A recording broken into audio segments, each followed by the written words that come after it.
Imaginez une voiture capable de naviguer dans les rues animées d'une ville sans aucune intervention humaine. Ce n'est pas de la science-fiction, c'est la promesse des voitures autonomes, un témoignage de la puissance de la théorie du contrôle. La théorie du contrôle est la science qui consiste à manipuler des systèmes, souvent dynamiques, pour obtenir les résultats souhaités. C'est la main invisible qui guide les systèmes complexes qui nous entourent, du plus banal au plus extraordinaire. Les voitures autonomes, par exemple, reposent en grande partie sur les principes de la théorie du contrôle. Elles utilisent des capteurs pour recueillir des informations sur leur environnement. Ces informations sont ensuite transmises à des algorithmes sophistiqués qui prennent des décisions en temps réel.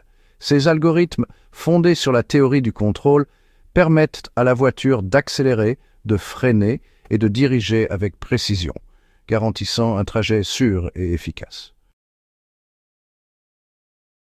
Au cœur de la théorie du contrôle se trouvent les systèmes dynamiques. Ce sont des systèmes qui évoluent au fil du temps. Leur comportement, à un moment donné, dépend de leur état passé. Pensez à un pendule qui oscille. Sa position et sa vitesse à un instant donné sont déterminées par sa position et sa vitesse précédentes.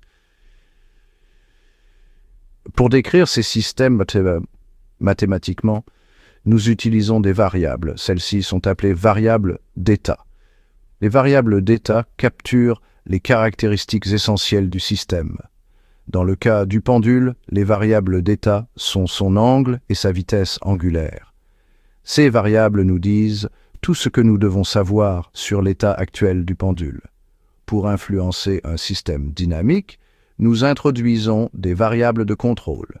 Ces variables nous permettent de modifier le comportement du système. Pour notre pendule, nous pourrions avoir une variable de contrôle, représentant un moteur qui peut appliquer un couple. En ajustant ce couple, nous pouvons influencer directement le mouvement du pendule. Le contrôle optimal est une branche de la théorie du contrôle qui cherche à déterminer la meilleure façon de contrôler un système au fil du temps. Le mieux, dans ce contexte, signifie minimiser ou maximiser un critère de performance spécifique. Ce critère est souvent exprimé sous la forme d'une fonction mathématique appelée fonction de coût. Imaginez que vous essayez d'atteindre une destination dans les plus brefs délais. Ici, la fonction de coût pourrait être le temps total de trajet. Le contrôle optimal fournit les outils permettant de trouver la stratégie de contrôle qui minimise ce temps, en tenant compte de facteurs tels que les conditions de circulation et les limitations de vitesse. Une technique puissante en contrôle optimal est le principe du maximum de Pontryagin. Ce principe fournit les conditions nécessaires pour qu'une stratégie de contrôle soit optimale. C'est un outil mathématique qui nous aide à résoudre des problèmes d'optimisation complexes en nous guidant vers la meilleure façon de contrôler un système. Prenons un exemple concret, la minimisation de la consommation de carburant d'un véhicule. Ici, le système dynamique est la voiture elle-même. Ces variables d'état comprennent sa vitesse, son accélération et le régime moteur. La variable de contrôle est l'accélérateur qui détermine la quantité de carburant injecté dans le moteur. Notre objectif est de trouver la stratégie optimale d'accélération qui minimise la consommation de carburant sur une distance donnée. La fonction de coût, dans ce cas, serait la quantité totale de carburant utilisée.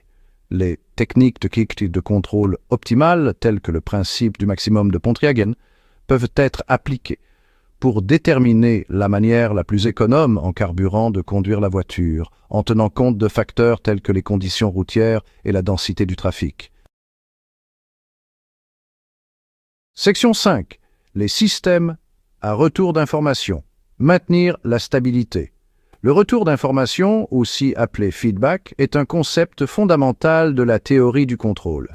Il consiste à utiliser les informations sur la sortie d'un système pour ajuster son entrée. Cette approche en boucle fermée nous permet de réguler le comportement du système et de maintenir sa stabilité. Pensez à un funambule. Il ajuste constamment la position de son corps en fonction de son équilibre. Il s'agit d'une forme de contrôle par feedback. En détectant son état actuel et en effectuant des ajustements, il maintient son équilibre. Les systèmes à feedback sont essentiels pour assurer la stabilité. Un système stable est un système qui revient à son état souhaité, même après avoir été perturbé. Sans feedback, les systèmes peuvent facilement devenir instables, ce qui peut avoir des conséquences indésirables, voire catastrophiques. Section 6. Le thermostat. Un système à feedback simple. Un exemple familier de système à feedback est le thermostat. Son objectif est de maintenir une température ambiante souhaitée.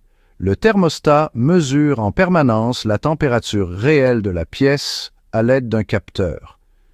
Cette température mesurée est ensuite comparée à la température souhaitée définie par l'utilisateur. Si la température réelle est inférieure à la température souhaitée, le thermostat met en marche le système de chauffage. Inversement, si la température réelle est supérieure, le thermostat active le système de climatisation. Cette boucle de feedback continu permet de maintenir la température de la pièce proche de la valeur souhaitée. Section 7. La stabilité de Lyapunov. Assurer l'équilibre du système. La stabilité de Lyapunov est un concept fondamental de la théorie du contrôle qui permet d'analyser la stabilité des systèmes dynamiques. Nommé d'après le mathématicien russe Alexandre Lyapunov, ce concept repose sur l'idée d'énergie au sein d'un système. Imaginez une balle au fond d'une vallée. Il s'agit d'un point d'équilibre stable. Si vous poussez légèrement la balle, elle oscillera autour du fond, mais finira par s'immobiliser sous l'effet de la gravité. La théorie de la stabilité de Lyapunov fournit des outils mathématiques permettant de déterminer si un système retrouvera son point d'équilibre après une perturbation, tout comme la balle dans la vallée. Section 8. Application de la théorie du contrôle en robotique. La théorie du contrôle joue un rôle central en robotique, permettant aux robots d'effectuer des tâches complexes avec précision et autonomie. Des robots industriels travaillant sur les chaînes de montage aux robots chirurgicaux assistant à des interventions délicates, la théorie du contrôle est le cerveau derrière leurs mouvements. Prenons l'exemple d'un bras robotisé utilisé dans la fabrication. Les algorithmes de contrôle permettent au bras de suivre des trajectoires précises, de saisir et de manipuler des objets et d'effectuer des tâches répétitives avec précision.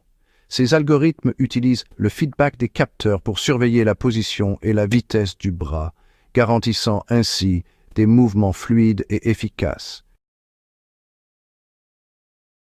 Section 9. Les systèmes de contrôle en génie électrique. La théorie du contrôle est étroitement liée au génie électrique, constituant l'épine dorsale d'innombrables technologies dont nous dépendons quotidiennement.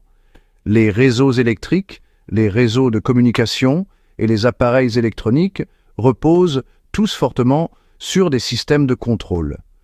Prenons l'exemple du réseau électrique. Les systèmes de contrôle gèrent la production, le transport et la distribution de l'électricité, assurant un approvisionnement énergétique stable et fiable.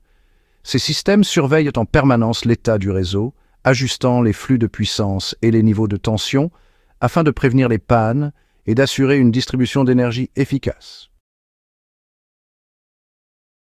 Section 10. L'avenir de la théorie du contrôle. À mesure que la technologie progresse, le domaine de la théorie du contrôle continue d'évoluer, repoussant les limites du possible. Les chercheurs développent de nouveaux algorithmes et techniques de contrôle pour relever les défis émergents dans des domaines tels que l'intelligence artificielle, les systèmes autonomes et l'informatique quantique. Le développement de systèmes de contrôle sophistiqués pour les véhicules autonomes, les drones et les robots va révolutionner les transports, la logistique et la fabrication.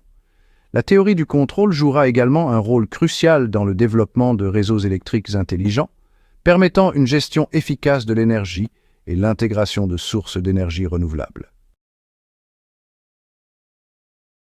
Section 11. Conclusion. La main invisible de la théorie du contrôle. La théorie du contrôle, qui opère souvent en coulisses, joue un rôle essentiel dans l'évolution de notre monde technologique. Des voitures autonomes au système robotique, des réseaux électriques à l'électronique grand public, ces principes sont omniprésents, nous permettant de concevoir des systèmes stables, efficaces et capables d'atteindre des objectifs complexes. Alors que nous nous aventurons plus loin dans le domaine de l'automatisation et des systèmes intelligents, la théorie du contrôle restera un outil indispensable, nous guidant vers un avenir façonné par la précision, l'efficacité et le progrès technologique.